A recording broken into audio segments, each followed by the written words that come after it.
Hello students, welcome to commerce classes.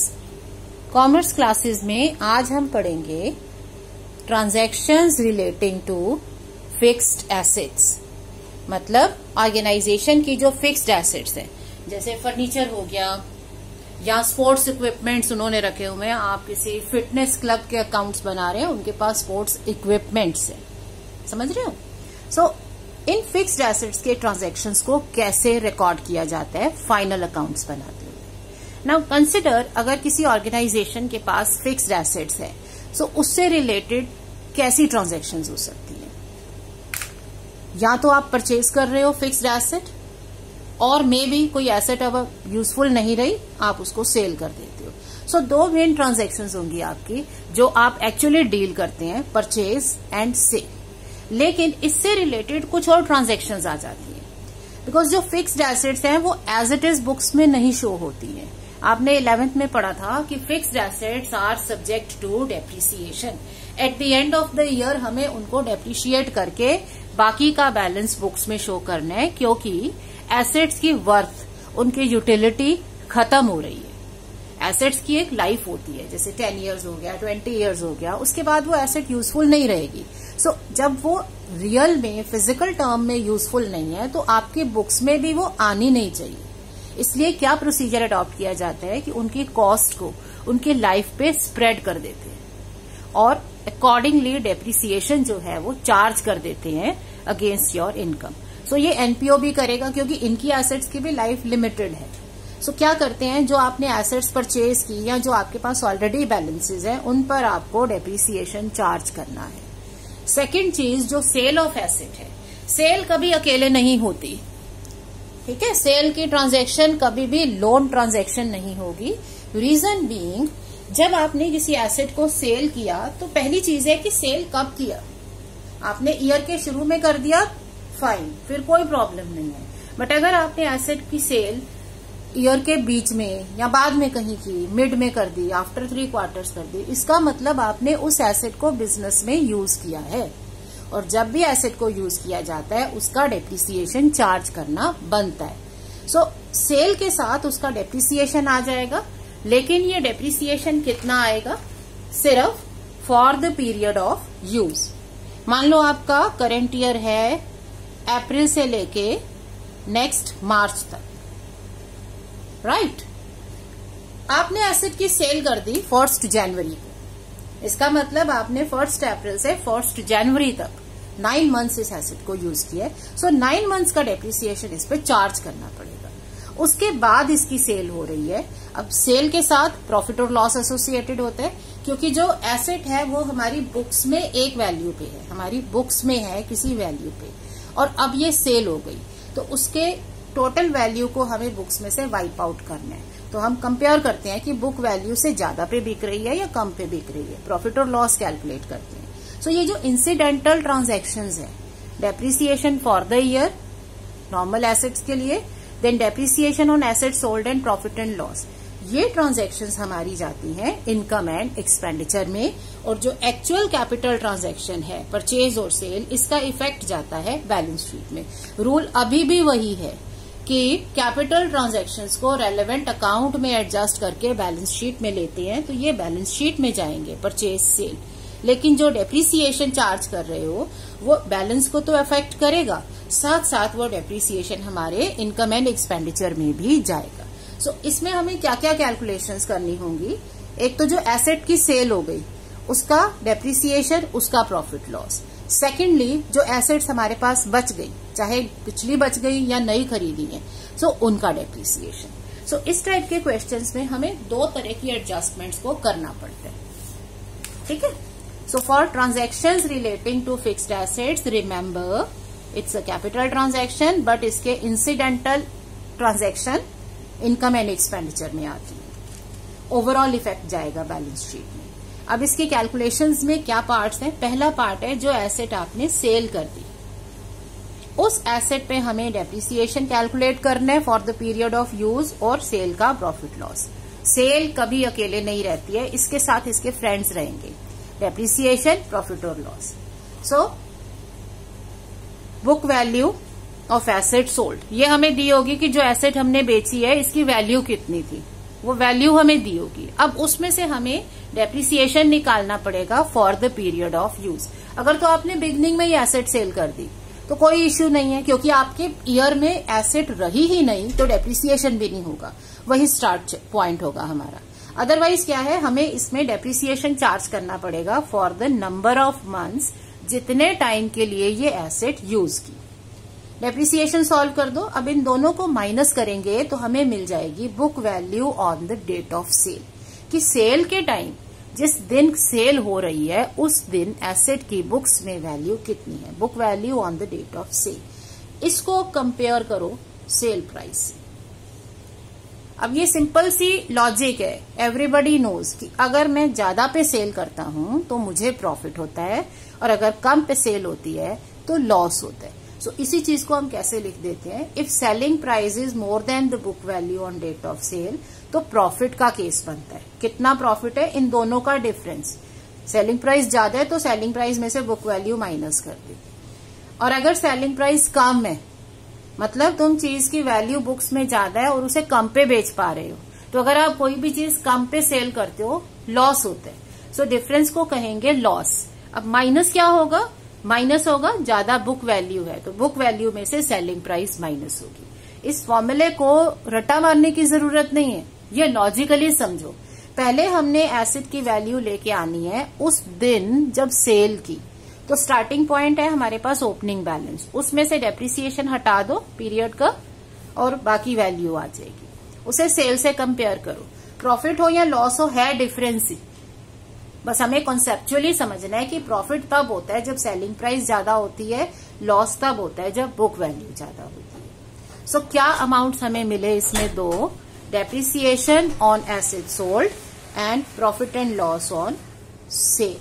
तो ये दोनों हमारे चले जाएंगे इनकम एंड एक्सपेंडिचर अकाउंट में।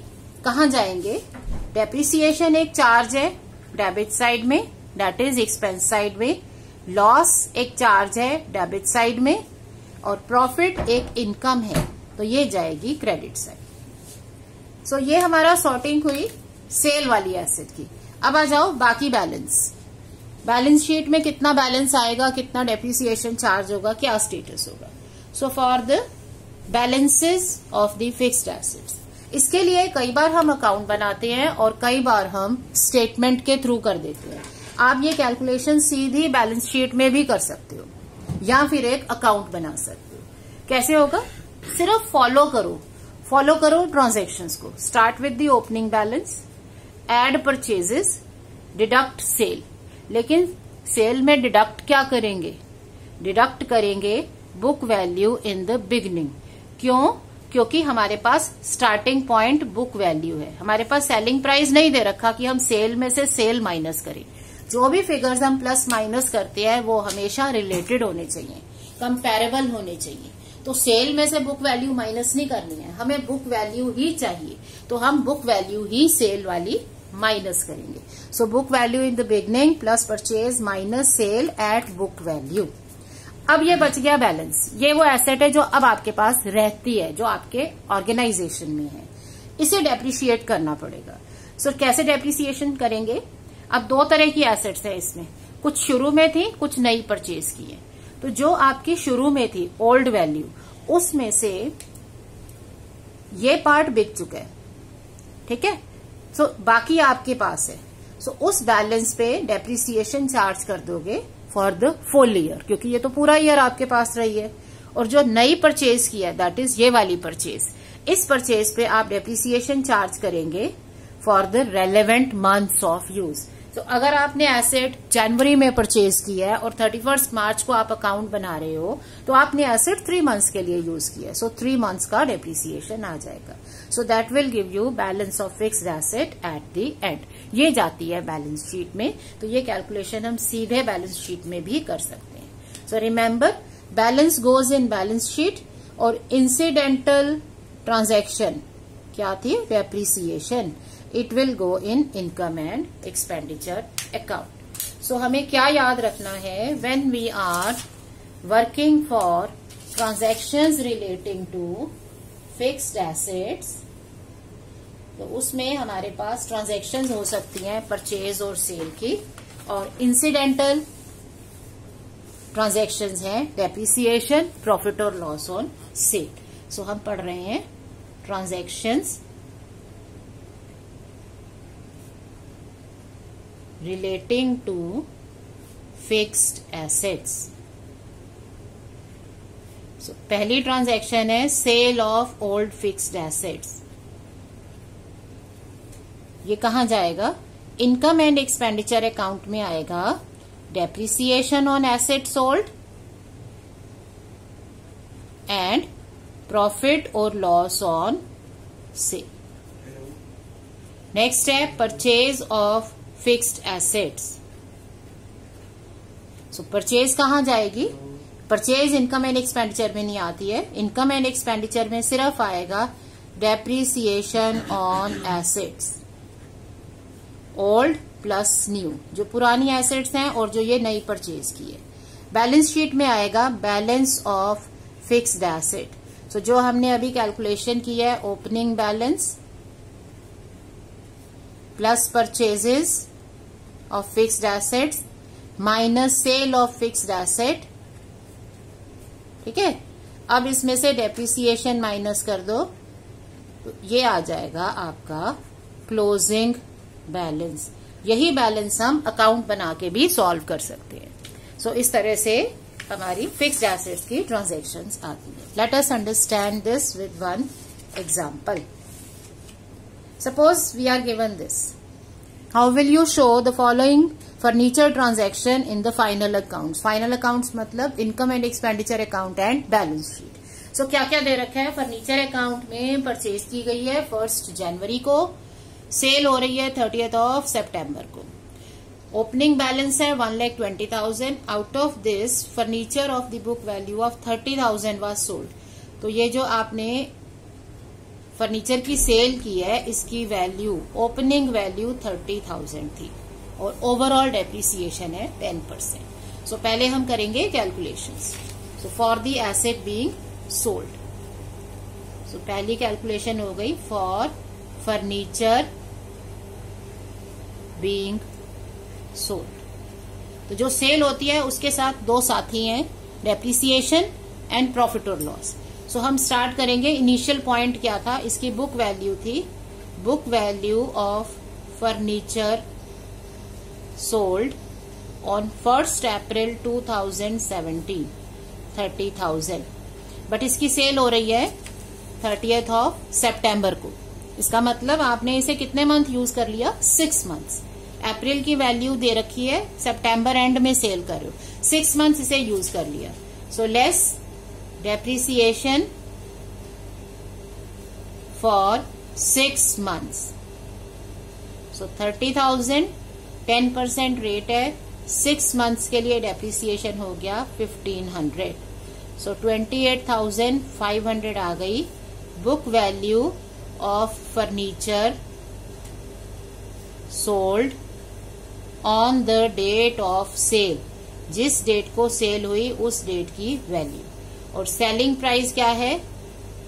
32,000। सो कंपेयर करो, ये वैल्यू है 28,500 और आप इसे सेल कर पा रहे हैं 32,000 में, मतलब आपने इसे ज्यादा पे सेल किया। So you have profit on sale of furniture. कितना प्रॉफिट हो जाएगा? 32,000 माइनस 28,500। सो आ गया आपके पास 3,500। तो क्या क्या इसमें आया? Depreciation on asset sold and profit और लॉस ऑन सेल। तो इसमें प्रॉफिट मिल गया। सेकेंड चीज हमें जो सॉल्व करनी है, फॉर फर्नीचर बैलेंस। फर्नीचर का कितना बैलेंस हमें शो करना है बुक्स में। तो ये कैसे चलेंगे हम? बुक वैल्यू ऑन 1 अप्रैल 2017 1,20,000, ये गिवन है। Add purchases, purchase of furniture on 1/1/2018 2 lakh less sale of furniture. अब ये सेल लिखते हुए ध्यान रखो, आप बुक वैल्यूज पे कैलकुलेशन कर रहे हो तो तुम्हें बुक वैल्यू ही माइनस करनी है। ओके, तो ये जो 1,20,000 था, इसमें से 30,000 बुक वैल्यू का फर्नीचर बिक गया, तो आपके पास बैलेंस क्या बच गया? 2,90,000। इसको समझेंगे ध्यान से डेप्रिसिएशन के लिए। 2 लाख तो अभी परचेज किया था, ये जो 30 बिका है वो 120 का पार्ट है। इसका मतलब जो शुरू में फर्नीचर था उसमें से 30,000 का फर्नीचर बिका, तो 90,000 का फर्नीचर इसमें बच गया और 2 लाख का नया फर्नीचर आ गया। अब आप लेस करोगे डेप्रिसिएशन, तो अब डेप्रिसिएशन सॉल्व करने के लिए आपके पास दो चीजें हैं। जो ओपनिंग वैल्यू थी, इसमें से 30,000 का फर्नीचर बिक गया, तो 90,000 का फर्नीचर बचा, इस पर आपका डेप्रिसिएशन आ गया पूरा 9,000। और जो आपने नई परचेज की थी उस पर 10% पर एनम के हिसाब से, क्योंकि परचेज की 1 जनवरी को और आपका ईयर खत्म हो जाता है 31 मार्च को, तो सिर्फ 3 मंथ्स के लिए आपने इसे यूज किया है। इसका डेप्रिसिएशन आ गया 3,000, सो टोटल हो गया 12,000। इट मीन्स 2,78,000 आपका फर्नीचर बैलेंस बच गया। तो ये बैलेंस जाएगा बैलेंस शीट में, ये डेप्रिसिएशन जाएगा इनकम एंड एक्सपेंडिचर में, और इधर से आपके पास दो amount. So if we are to show them in the final accounts, because ये कैलकुलेशन नहीं मांग रहे, they are asking you how will you show these in the final accounts. तो आप फाइनल अकाउंट्स में कैसे शो करोगे? So if we prepare Era charitable trust income and expenditure account for the year ended 31 March 2018। तो इस year के income और expenditure account में क्या क्या ट्रांजैक्शंस आ गई?